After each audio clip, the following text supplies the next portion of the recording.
Pourquoi doutez-vous que la carte de la RDC s'est apparue en Israël? C'est étrange, pourtant c'est réellement vrai. Aujourd'hui nous allons vous raconter la vraie version de cette histoire mystérieuse, spirituelle, peut-être prophétique. Un événement qui a marqué les esprits et qui continue d'intriguer croyants et chercheurs. Un signe étrange, spirituel, peut-être même prophétique encore, est apparu en Israël, et il concerne directement la République démocratique du Congo. Tout commence en 2013, dans la célèbre synagogue de Capharnaüm, en Galilée, au nord d'Israël. Cette synagogue, parmi les plus anciennes du monde, fut bâtie entre le 2e et le 5e siècle, sur les vestiges d'une autre synagogue du 1er siècle. C'est dans ce lieu, selon le Nouveau Testament, que Jésus de Nazareth lui-même a enseigné et prié. Mais, en plein 21e siècle, alors que des milliers de pèlerins et de touristes foulaient à ce sol chargé d'histoire, un phénomène étrange est survenu. Dans le pavement de la synagogue, une forme surprenante s'est dessinée au fil du temps, à cause de l'usure des pierres.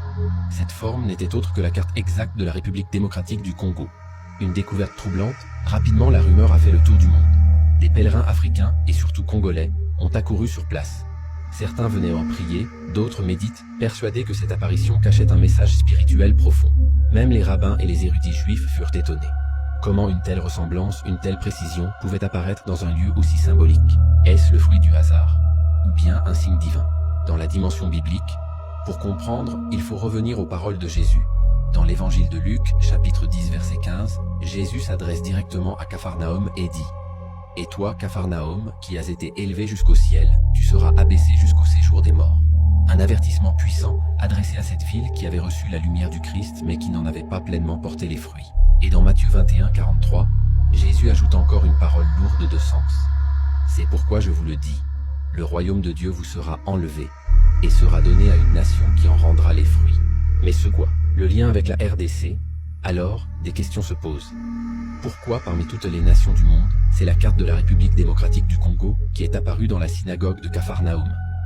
Certains y voient un signe prophétique, comme si Dieu montrait que son royaume, sa mission et sa gloire allaient désormais se manifester à travers d'autres peuples, et notamment l'Afrique.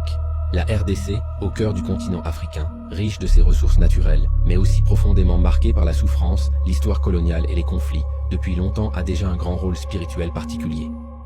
Pour beaucoup de croyants, cette apparition mystérieuse est plus qu'une coïncidence. C'est un rappel que Dieu choisit souvent ce qui est faible et méprisé aux yeux du monde pour confondre les puissants.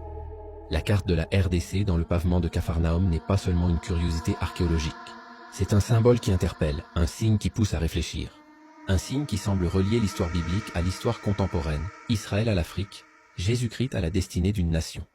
Hasard ou prophétie, à chacun de méditer et de discerner. Mais une chose est sûre, le message de Jésus résonne encore aujourd'hui, et son royaume ne dépend pas d'un seul peuple, mais de tous ceux qui portent du fruit.